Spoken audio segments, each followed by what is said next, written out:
यात्रा को लेकर एक और अपडेट आपको दें, जहां पिछले 24 घंटों के दौरान 6064 यात्रियों ने पवित्र गुफा के दर्शन किए हैं। मुक़द्दस मकाम की जानिब वो गए।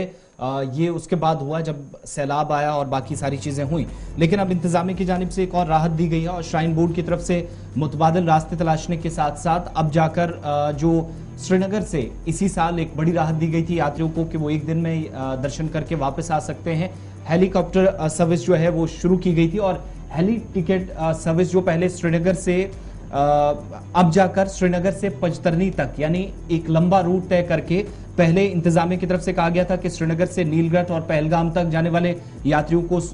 आसानी से टिकट्स मिलेंगी, उनके लिए ये सहूलियात दस्तयाब होंगी। लेकिन अब इंतजामिया की जानिब से या श्राइन बोर्ड के जिम्मेदारान की जानिब से श्रीनगर से पंजतरनी जाने वाले जो यात्री हैं उनके लिए भी हेली टिकट्स आसानी से दस्तयाब हों, इसके लिए कोशिशें और तेज कर दी गई हैं और बाकायदा इंतजामात को हतमी शक्ल दे दी गई है। कहा यह भी जा रहा है कि श्रीनगर से नीलगढ़ और पहलगाम, जहां पर यात्री पहले अलग से टिकट लेते थे पंजतरनी के लिए, लेकिन अब क्या है कि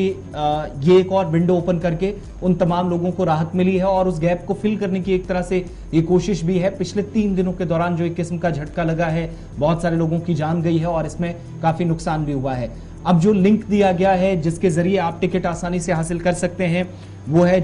श्राइन बोर्ड की अपनी वेबसाइट भी है और इसके अलावा हेली सर्विस या टिकट जहां पर आसानी से यात्रियों को मिलेगी वो आप www.heliservices.jksasb.nic.in पर आसानी से जा सकते हैं और यहां लिंक पर क्लिक करने के बाद उन्हें तमाम लवाजमात पूरी करनी होंगी और उसके बाद टिकट आसानी से मिलेगा। और इसके लिए एक तरफ का जो किराया रखा गया है श्राइन बोर्ड की तरफ से तय किया गया है 14,500 रुपए वन वे होगा ये श्रीनगर से पंजतरनी के लिए, लेकिन ये ऑनलाइन टिकट जो है वो और आसानी से आपको मिलेगा। इसके लिए वेबसाइट जो हमने ऊपर बता दी है वहां आसानी से आप डाउनलोड कर सकते हैं अपनी पूरी लवाजमात करने के बाद। तो ये 15 दिनों के अंदर ये दूसरा फैसला, जहां पर पहले नीलगढ़ और पहलगाम के रास्तों तक आपको